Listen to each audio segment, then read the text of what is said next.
नमस्कार, फोकस न्यूजमा स्वागत छ। म डेभिड पाण्डे। प्रधानमन्त्री शेरबहादुर देउवासँगै 4 मन्त्रीले पदभार ग्रहण गरेको एक साता कटिसकेको छ। यति बेला पनि प्रधानमन्त्री सहित सबै मन्त्रीलाई शुभकामना र बधाई ग्रहण गर्दैमा फुर्सद छैन।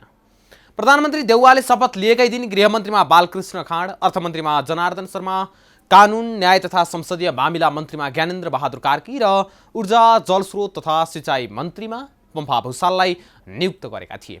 चारै मन्त्रीले असार 30 गते पदभार ग्रहण गरेका थिए। त्यस यता उनीहरूलाई बधाई खान र खादा लगाउन भ्याइ नभ्याइ छ। चारैजना मन्त्री प्राय आफ्नो मन्त्रालयको कार्यकक्षमा भेटिन्छन्। मन्त्रीहरू आफ्नो मन्त्रालय पुग्नुभन्दा पहिल्यै त्यहाँ बधाई दिन आएका नेता कार्यकर्ताको भिड जम्मा भइसकेको हुन्छ। मन्त्री बनेका एक साता बितिसक्दा समेत चारैजना मन्त्रीको कक्ष तथा सचिवालय भरि भराउनै देखिन्थे। एक हुल नेता कार्यकर्ता आउने र अर्को हुल भेटघाट गर्न छिरिरहेका देखिन्थे। तर मन्त्रीहरूले सजिलै मिडियासँग कुराकानी गर्न भने अनकनाई गरिरहेका थिए। मंगलबार बिहानदेखि दिनभर 4वटा मन्त्रालयमा हामीले गरेको निगरानीमा आजको फोकस न्यूज केन्द्रित रहनेछ।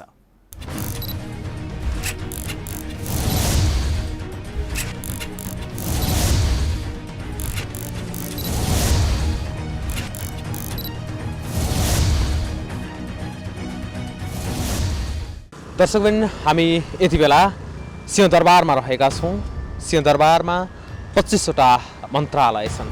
25वटा मन्त्रालयमा अहिले मात्र 4वटा मन्त्रालयले नेतृत्व पाएको छ र त्यसैबाट नै अरू बाँकी रहेका मन्त्रालय प्रधानमन्त्री शेरबहादुर देउवाले नै जिम्मा लिएर हाँकिरहनु भएको छ अथवा भनौँ अगाडि बढिरहेको अवस्था छ। प्रधानमन्त्री तथा अन्य 4 जना मन्त्री नियुक्ति गरेको 1 हप्ता बितिसकेको छ, तर अन्य मन्त्रालय भने रिक्त रहेको छ। नेतृत्वविहीन मन्त्रालयले जुन गतिमा काम गर्नुपर्ने हो, जुन नीति बनाएर योजना बनाएर अगाडि बढ्नुपर्ने हो, त्यसो नहुँदा काम केही सुस्त गतिमा अगाडि बढेको छ भन्दा फरक नपर्ला। अझै अहिले खास गरी देश विपदसँग जुधिरहेको छ।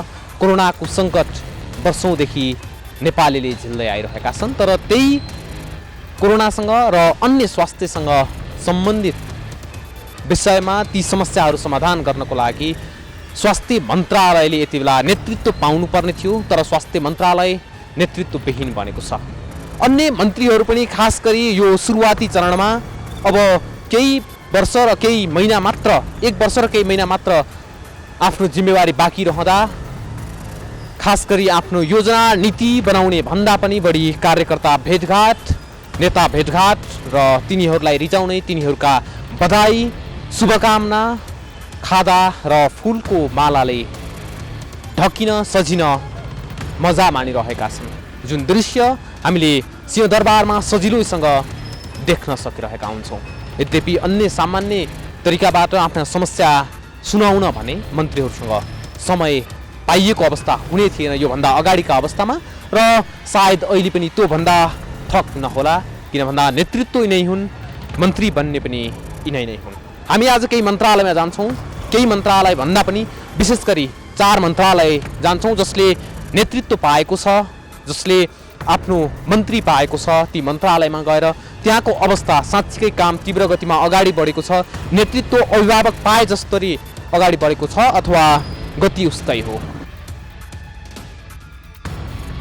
दर्शकवृन्द, हामी यति बेला गृह मन्त्रालयमा आइपुगेका छौँ र गृह मन्त्रालयमा अहिले बालकृष्ण खाँडले गृह मन्त्रालय सम्हालिरहनु भएको छ। गृह मन्त्रालयले के काम गरिरहेको छ अहिले, खास गरी विपदको समय पनि हो, यो विषयमा बुझ्नको लागि हामीले गृहमन्त्री बालकृष्ण खाँडसँग सम्पर्क गर्ने कोसिस गऱ्यौँ र उहाँलाई भेट्ने कोसिस गऱ्यौँ। यद्यपि उहाँसँग भेट गर्न भने हामीले समय पाइएन। तर पनि हामीले गृह मन्त्रालय नयाँ मन्त्री पाइसके पछाडि अब कामहरू कसरी अगाडि बढिरहेको छ, उही पहिलेको गति अथवा जुन बेला राजनीतिक खिचातानीको कारणले गर्दाखेरि मन्त्रीहरू फेरिरहन्थ्यो त्यो अवस्थामै कर्मचारीहरूले काम गरिरहेका छन्, अथवा कर्मचारीहरूले कुनै नौलोपन आभास गरेर त्यही गतिमा अथवा नयाँ मन्त्रीले तीव्र गतिमा काम गर्नको लागि निर्देशन दिनुभएको छ, अथवा कसरी काम अगाडि बढिरहेको छ भन्ने विषयमा यहाँका प्रवक्ता जनकराज दाहालसँग हामी कुरा गर्दैछौँ। मन्त्रीज्यूले 30 गते बहाली गर्नुभयो मन्त्रालयमा असार 30 गते बहाली गर्नुभयो र बहालीको क्रममा पनि हामीलाई निर्देशन भएको छ मन्त्रीज्यूबाट। अब यो चाहिँ शान्ति सुरक्षालाई एकदम मजबुत बनाउने, शान्ति सुरक्षालाई व्यवस्थित गर्ने कुरा र सेवा प्रवाहलाई चुस्त दुरुस्त बनाउने कुरा र मनोबल उच्च दिएर चाहिँ काम गर्ने भन्ने निर्देशन हामीलाई भएको छ। अब त्यही हिसाबमा हामी काम गरेका छौँ र मन्त्रीजीको अहिले चाहिँ अब विभागीय निरीक्षणमा अहिले चाहिँ काम गरिरहेको छ। काम गरेर ठिक छ, सहज छ, काम गरिरहेको छ। अहिले चाहिँ अब यो विपद त हामीलाई अब करिब 1-1.5 महिना अगाडिदेखि नै विपदको समस्या परेको छ, वर्षा भइरहेछ र यसलाई चाहिँ खास गरी अब विपद हुनै नदिने कुरा एउटा भयो होइन। र परेको विपदलाई चाहिँ व्यवस्थापन गर्ने कुरामा चाहिँ अब थप सक्रियता जरुरी छ भन्ने कुरा मन्त्रीज्यूबाट पनि त्यो निर्देशन भएको छ र अहिले व्यवस्थापनको कामहरू भइरहेछ। अहिले विपद व्यवस्थापनको काममा खास गरिकन उद्धार राहतका कामहरू भइरहेछ, त्यो निरन्तर चलिरहेकै पनि छ र अहिले पछिल्लो समय अलिकति बाढी पहिरो अलिक कम भएको छ अहिले। तर पनि हामी एकदम अब सुरक्षा निकाय सबै अब विपदका लागि तैनात छौँ। हामी हाई अलर्टमा रहेको अवस्था छ। जिल्लामा हामीले निर्देशन पनि जारी गरिसकेका छौँ। जिल्लाका प्रमुख जिल्ला अधिकारीहरू सुरक्षा टिम सहित उहाँहरू चाहिँ हाई अलर्टमा हुनुहुन्छ र अब विपद व्यवस्थापनलाई प्रभावकारी बनाउने कुरामा, छिटो छरितो गर्ने कुरामा चाहिँ मन्त्रीज्यूबाट भएको निर्देशनअनुसार हामी चाहिँ अब अहिले क्रियाशील रहेको अवस्थामा छौँ। होइन त्यो त अब तपाईँहरूको कुरा होला, त्यो तपाईँहरूको सोचाइमा मात्रै त्यो आएको होला जस्तो लाग्छ। नभएदेखि हामी त किन निरन्तर अब मन्त्रीज्यूहरू चेन्ज हुनुहुन्छ होइन, एउटा मन्त्री आउनुहुन्छ, अर्को मन्त्री जानुहुन्छ।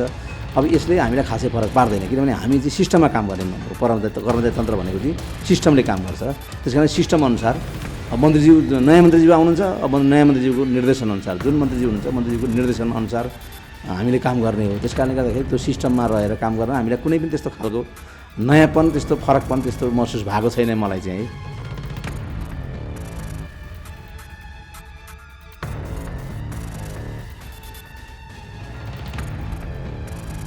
यहाँ गृह मन्त्रालयमा आउँदा गृहमन्त्रीलाई भेट्न त पाइँदैन। यद्यपि यहाँ विभिन्न नेता तथा कार्यकर्ताहरू भने यहाँ आएर मन्त्रीलाई भेट्ने अनि बधाई दिने कार्यक्रम भने अहिले मन्त्री बनेको 1 हप्ता पछिसम्म पनि चलिरहेको छ। हामी यहाँ आएका जति पनि मन्त्रीज्यूलाई बधाई दिन र भेट्न आउनुभएका व्यक्तिहरूसँग हामी कुराकानी गर्नेछौँ। सर स्वागत छ। धन्यवाद। हजुरको परिचय दिनु। म देवप्रसाद तिमल। खास के कामले आउनुभएको थियो गृह मन्त्रालय? मन्त्रीलाई भेटघाट गर्न आएको। के भन्नुभयो? तपाईँले अरू थप आफ्नो काम कारबाही बाहेक अरू केही कुराहरू गर्नुभयो? अब थप कुराकानी उहाँलाई बधाई दिनेको साथै देशमा शान्ति सुरक्षा कसरी कायम हुन्छ, नेपाली जनता कसरी सुरक्षित भएर बस्न सक्छन्। हिजोको परिस्थितिमा अमन चैन कायम थिएन, अराजकता थियो। अब जनतालाई सुसूचित, जनता मालिक हुन्, जनतालाई दिनुपर्ने सुरक्षा दिनुपर्छ भन्ने कुरा राखेको छु। उहाँले अब जनताले एकदम ढुक्क भएर शान्ति सुरक्षा पाउनेछन्, जनताको आधारभूत आवश्यकता पुरा हुन्छ, हामी जनतालाई शान्ति सुरक्षा दिन तयार छु भनेर गृहमन्त्रीज्यूले भन्नुभएको छ। हस्, धन्यवाद। स्वागत छ सर। ल यहाँ खास के को लागि आउनुभएको थियो गृह मन्त्रालय? गृहमन्त्रीजीलाई भेट्नुभयो अनि के कुराकानी गर्नुभयो? देव जिल्लावासी हो हामी, लुम्बिनी प्रदेशका माननीय पनि हो, अष्टभुजा पाठक मेरो नाम हो। त्यही प्रदेश सम्बन्धी अलिकता कुरा गर्नुपर्थ्यो मन्त्रीजीलाई। कस्तो खालको कुरा नि? अब अहिले प्रदेशै हाम्रो लथालिङ्ग छ, सरकारले बजेट पेश गरेर सरकारै भागेछ, त्यो आधिकारिकतालाई त्यो सरकारको आधिकारिकता गराउनु पर्यो। त्यही सम्बन्धमा गृहमन्त्रीजीसँग भेटेर त्यहाँको सबै कुरा राखेर अब हामी जाँदैछौँ। अब जनताहरूका समस्याहरूको विषयमा केही कुरा गर्नु भएन हजुर? जनताको पनि गरियो। अहिले शान्ति सुरक्षाको बारेमा, यो जुन अहिले कोभिड-19 को बारेमा यो धेरै आवत कुरा भएको छ हाम्रो। कस्तो खालको आश्वासन दिनुभयो? उहाँले भन्नुभएछ कि अब यो 2-4 दिनभित्रै राम्रो व्यवस्था हुँदै जान्छ। अहिले यो जुन कोभिडको बाँड्दैछ नि के अरे खोपहरू, 1 हप्ता पछि सम्पूर्ण नागरिकलाई दिने आश्वासन भन्नुभएछ। हस्, धन्यवाद। ल अहिले तपाईँ गृहमन्त्रीलाई भेटेर आउनुभयो, हजुर के कुरा भयो नि खास? अब आज त केही खास कुरा गरिएन, खालि शुभकामना बधाई दियो। अब त्योभन्दा बढी आज भिडभाडमा के कुरा गर्ने र? जस्तै अब जनताका समस्याहरू, अहिले विपदको समय छ, बाढी पहिरोहरूले सताइरहेको अवस्था छ, त्यसबाहेक अब कोभिडको समस्या यथावत नै छ। यो अवस्थामा यी विषयहरूमा तपाईँहरूले कुरा उठाउनु भयो कि उठाउनु भएन? अहिले यो कुरा अहिले आज हामीहरूले केही उठाएका छैनौँ। अब वास्तवमा त्यो गृह मन्त्रालयले, गृहमन्त्रीज्यूले यो विपदको बारेमा निर्देशन दिइसक्नु भएको छ, तपाईँहरूको माध्यमद्वारा तपाईँले सुन्नुभएकै छ। र कोभिडको बारेमा सम्माननीय प्रधानमन्त्रीज्यूले पनि एकदम अग्रसरता लिएर अगाडि बढ्नु भएको छ। अहिले खोप केन्द्रहरूमा आफै घुमिराख्नु भएको छ र एकदम छिटो अब पुरै नेपालका हाम्रा नागरिकहरूलाई छिटोभन्दा छिटो खोपको व्यवस्थापन गरौँ भन्ने प्रयासमा पनि हुनुहुन्छ। त्यसबाहेक अरू मन्त्रीमण्डल विस्तारको कुराहरूमा तपाईँहरूले केही जोडबोल गर्नुभयो? र अब मन्त्रीमण्डल यो वास्तवमा सम्माननीय प्रधानमन्त्रीको आफ्नो विशेषाधिकार हो र मलाई लाग्छ अब छिटै 1-आध हप्तामा यो मन्त्रीमण्डलले पुर्ता पाउँछ। हस् धन्यवाद। Thank you.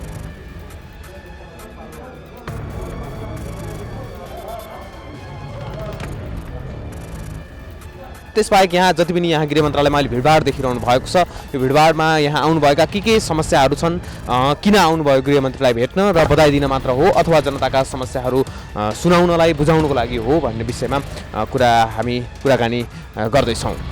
खास के को लागि आउनुभयो नि गृह मन्त्रालय? गृह मन्त्रालय यसो आफ्नो नेतालाई भेट्न आएको, सफा कुरा, केही काम छैन, केही धाम छैन। एउटा राम्रा नेता चाहिँ यहाँ गृहमन्त्री भएर बस्नुपर्छ, तिनलाई मात्रै यसो भेट गर्न, हाई हेलो गर्न चाहिँ शुभकामना दिन, यति मात्रै। भेटघाट भयो? भइसक्यो, भयो। के भन्नुभयो तपाईँले? के कुरा राख्नु भयो? मैले कुरा राख्नु पर्दा मैले भने पहिला मैले राखेको भन्दा चाहिँ उहाँलाई चाहिँ शुभकामना दिन आएको। राम्रो काम गर्नु होला, भोलिका दिनमा आइपरेका नेपाली जनतालाई के कसरी चाहिँ हामीले बचाउन सक्छौँ, यो सबै कुराहरू ध्यान दिनु होला। त्यहाँबाट बढी के बोल्नु पर्ने? तपाईँहरूले यसरी अहिले आएर भेटभाट एकदम भिडभाड सहित गएर भेटघाट गर्नुहुन्छ, बधाई दिनुहुन्छ, त्यो त एक हिसाबमा राम्रो पनि होला, तर उहाँको काममा त डिस्टर्ब हुन्छ होला नि, होइन? छैन, यो कुनै नयाँ परम्परा होइन। विगतका दिनमा पनि चाहिँ नेताहरूले यस्ता भिडभाड, योभन्दा चौबल भिडभाड गर्नेहरू पनि यहाँ उपस्थित थिए। त्यति बेला कतिको सुन्नु भयो? मन्त्रीले बधाई मात्र थापिरहने हो अथवा काम पनि गर्ने? काम गर्ने 3 दिन 4 दिन जुम्मा 4 दिन भएको छ। काम अब सुरु हुन्छ नि, काम त गर्दै जान्छन्। धेरै कुराहरू चाहिँ लन्च भइरहेछन्। नेपाली काङ्ग्रेस भनेपछि यो देशको चाहिँ दरिलो पार्टी हो, निश्चित रूपमा चाहिँ उहाँले काम धेरै गर्नुहुन्छ। हस् धन्यवाद। ओके सर, स्वागत छ। धन्यवाद। मन्त्रीजीलाई भेट्न के को लागि आउनु भने? हामी मुख्य कुरो अब धेरै कतिपय कामहरू भएको थिएन, त्यो कामहरू यो कामहरू बाँकी छ गर्नलाई। ल हजुर आएपछि अब यो काम चाहिँ भइदिनु पर्यो, यो पछि परेको ठाउँहरूलाई अलिकति नजर पुऱ्याइदिनु पर्यो भनेर हामीले त्यो कुराहरू भन्यौँ। कहाँदेखि आउनुभएको? म भैरवादेखि। खास के कामको विषयमा तपाईँले विशेष केन्द्रित हुनुभयो? हामीले त्यहाँ विशेष गरेर मान्छेहरू पीडित छन्। अब त्यहाँ अब के अरे पुलहरू, कुनै पुलहरू अजकल्टो छ, पुलहरू बनिसकेको छैन, बाटोहरू भत्किएका छन्, कर्मचारीहरू चाहिँ लापरवाही तरिकाले छन्। त्यो कर्मचारीहरू चाहिँ लापरवाही गरे, यसमा चाहिँ ध्यान पुऱ्याइदिनु पर्यो हजुरले अब चाहिँ भनेर त्यस्ता कुराहरू भन्यो। केही आश्वासन पाउनुभयो मन्त्रीजीबाट? उहाँले गर्छु अब बल्ल त हातमा आएको छ, अब म गर्छु भन्नुभयो। हस् धन्यवाद। धन्यवाद। सर स्वागत छ। नमस्कार। कहाँदेखि आउनुभयो? म तनहुँबाट। हजुरको परिचय दिनु। रमेश बाबु भट्टराई, म पेसाले शिक्षक, प्रधानाध्यापक, रत्न माध्यमिक विद्यालय। यहाँ गृहमन्त्रीलाई भेट्न आउनुभयो, भेटघाट भयो? अनि भेटघाट हुँदैछ। अब यो हामी शिक्षकका तमाम विषयवस्तु भन्दा पनि अहिले कोभिडको कारणले विद्यालयहरू बन्द छन्। विद्यार्थीहरूलाई राम्रोसँग तपाईँको सिकाइ सहजीकरण गर्न सकेको परिस्थिति छैन। यसका सम्भाव्यताहरू के छन् र कोभिड जोखिमबाट कसरी बच्ने, शिक्षकहरूले कोभिडको खोप विरुद्धको खोप पनि लगभग 20% शिक्षकहरूले भन्दा पाउनुभएको छैन। यो परिप्रेक्ष्यमा अबको सम्भावना के छ र यथाशीघ्र शिक्षकहरूले खोप कहिलेसम्म पाउनुहुन्छ र तपाईँको पहल के छ भन्ने विषयमा हामीले गृहमन्त्रीको ध्यान आकर्षण गराउँदैछौँ। भनेको अहिलेसम्म भेटघाट भएको छैन, कति समय भयो यहाँ आएर वेट गरेको? लगभग हामी आधा घन्टा जति भयो। अब नियर अबाउट हामी भेट्ने क्रममा छौँ। कतिजनाको समूह आउनुभएको छ? हामी 15 जना शिक्षकहरूको समूह छ। हस् धन्यवाद। धन्यवाद। हुन त गृह मन्त्रालय जनताको चासो र गुनासो सुन्ने ठाउँ पनि हो भन्दा फरक नपर्ला, तर यहाँ आज देखिएको दृश्य अत्यन्तै अस्वाभाविक जस्तो छ। यहाँ मानौ कि कुनै मेला लागिरहेको छ, यहाँ सरकारले त्यसै केही सहयोग गरिरहेको छ जस्तो गरी आम सर्वसाधारणहरू, नेता कार्यकर्ताहरू कोही बधाई दिनको लागि मात्र भनेर आइरहेका छन् भने कोही आफ्नो काम कारबाहीहरू, केही आफ्ना गुनासाहरू लिएर पनि यहाँ आइरहेको अवस्था छ।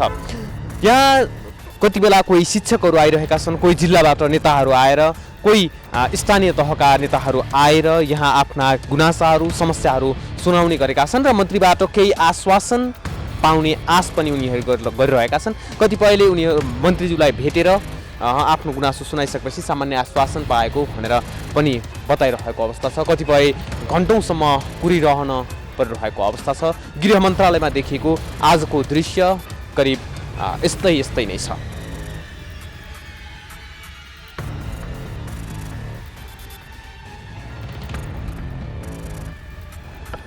दर्शकबिन, हामी यति बेला ऊर्जा, जलस्रोत तथा सिँचाइ मन्त्रालयमा रहेका छौँ र यो मन्त्रालय अहिले पछिल्लो समय 30 गतेबाट यता पम्फा भुसालले सम्हालिरहनु भएको छ।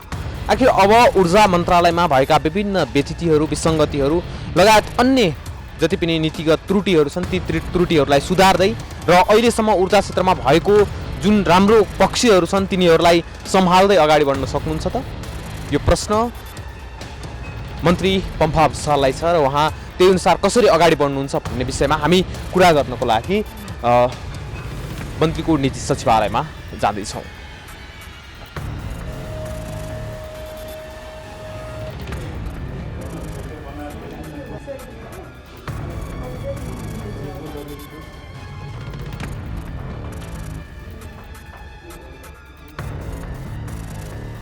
यहाँको अवस्था पनि गृह मन्त्रालयको भन्दा फरक छैन।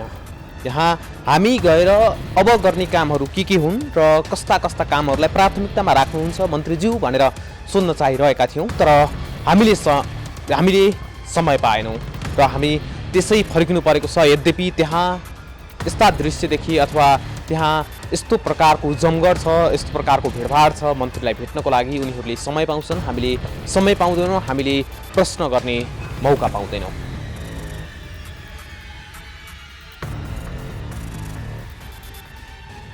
दर्शकवृन्द, हामी यति बेला अर्थ मन्त्रालयमा आएका छौँ र अहिले अर्थ मन्त्रालयको जिम्मेवारी पाएका छन् जनार्दन शर्माले र अर्थ मन्त्रालय सम्हालेसँगै अब जनार्दन शर्माले कसरी आफ्नो कार्य दक्षता प्रस्तुत गर्छन्, प्रदर्शन गर्छन् भन्ने त्यो भने हेर्न बाँकी नै छ।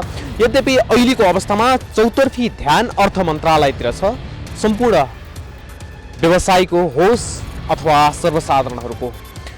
बजेट यो आर्थिक वर्ष भर्खर सकिएको छ। बजेट जुन पहिलेको सरकारले ल्याएको थियो अध्यादेश मार्फत, त्यो बजेट कार्यान्वयनको विषय अब सबै यो अर्थ मन्त्रालयको काँधमा आइपुगेको छ, अर्थात् भनौँ जनार्दन शर्माको काँधमा आइपुगेको छ। त्यसबाहेक मौद्रिक नीतिको अवस्था त्यस्तै छ, त्यस्तै श्वेतपत्र जारी गर्ने भनेर तयारी पनि गरेको छ। आखिर के गर्दैछ र देशको अर्थतन्त्र उकास्नको लागि र आर्थिक वृद्धि दर केही प्रतिशतसम्म पनि बढाउनको लागि के गरिरहेको छ, कस्ता योजनाहरू अगाडि सारिरहेको छ भन्ने विषयमा हामी बुझ्नको लागि अर्थ मन्त्रालयमा आएका छौँ। अर्थमन्त्रीज्यूको गाडी यहीँ रहेको छ र सम्भवतः अर्थमन्त्रीज्यूलाई भेट्ने हामी प्रयास गर्नेछौँ। यद्यपि भएन भने पनि प्रवक्तासम्म अथवा कोही कर्मचारीहरूसँग भेटेर यहाँको वस्तुस्थिति बुझ्ने प्रयास गर्नेछौँ।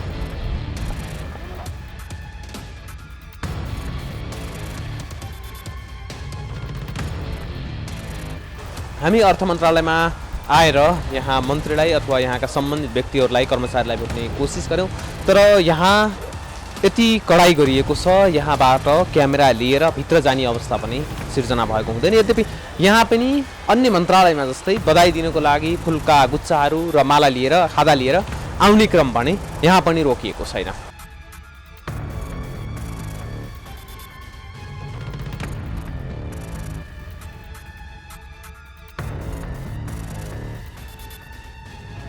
दर्शकवृन्द, हामी यति बेला सिंहदरबारमा रहेको कानुन, न्याय तथा संसदीय मामिला मन्त्रालयमा आएका छौँ र यो मन्त्रालय केही दिन अगाडि मात्र ज्ञानेन्द्र बहादुर कार्कीले सम्हाल्नु भएको छ र उहाँले यो सम्हालेसँगै केही अध्यादेशहरू पनि अस्ति बसेको संसदमा पेश गरिसक्नु भएको अवस्था पनि छ।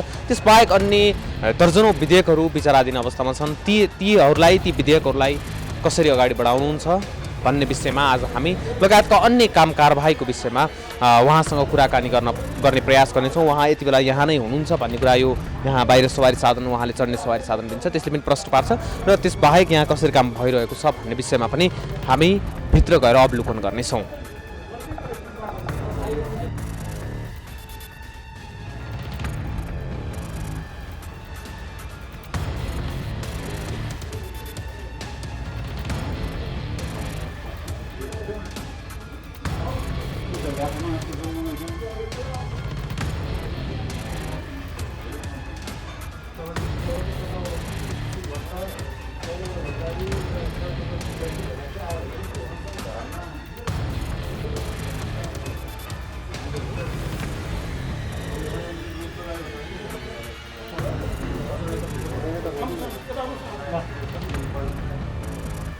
हामीसँग जति चुनौती छन् अवसर पनि त्यत्तिकै छन् र अहिले मुलुकलाई सबभन्दा कोभिडको महामारीबाट जसरी अहिले संसारै आतंकित छ त्यसमा हामी झन् बढी आतंकित छन्। यसबाट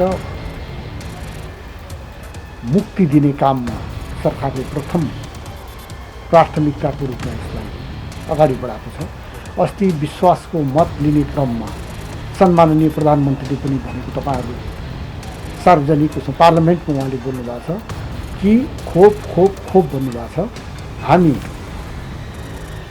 चाँडै नै सम्पूर्ण नेपालीहरूलाई खोपको व्यवस्था गर्छौँ।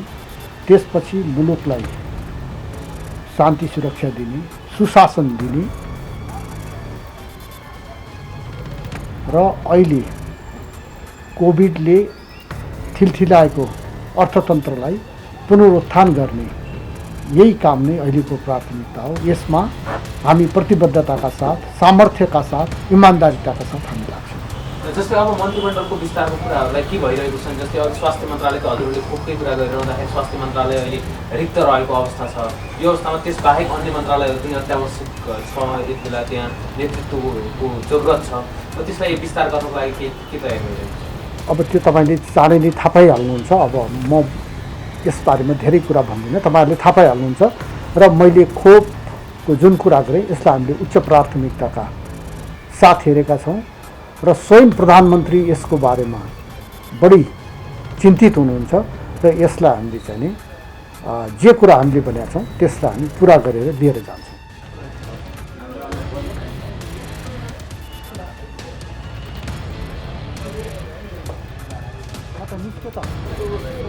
तपाईँ गरिब सङ्घ विशेषज्ञवाला होइन? मैले हिजो कुरा मात्रै उठाएको थिएँ होइन। ल अहिले भेट गरेको उनीहरू छन् कुरा गर्नु।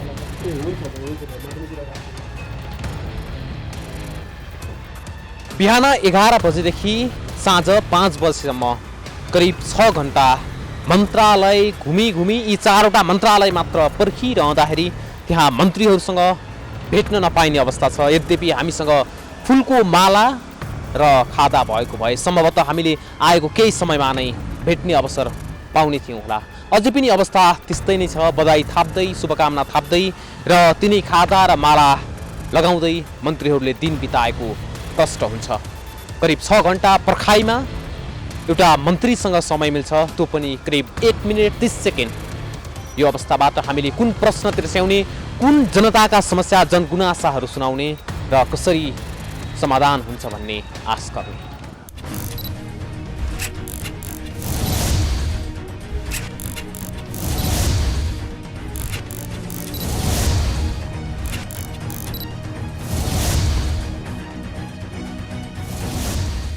दर्शकवृन्द, नियुक्त भएका 4 मन्त्रीको सचिवालय विस्तार भइ नसकेकाले सचिवालयमा रहेका कर्मचारीहरूलाई मन्त्रीसँग भेट्ने पालो मिलाउन हम्मे परिरहेको थियो। सिंहदरबारको गेट प्रवेश गरे लगत्तै अधिकांश मन्त्रालयमा सजिलै नागरिकले छिर्न पाउने भए पनि गृह मन्त्रालयमा भने छिर्न त्यति सजिलो छैन। मन्त्रालयमा मन्त्रीको कक्षदेखि बाहिरसम्म मन्त्रीलाई भेट्नका लागि लाइन नै लागेको थियो।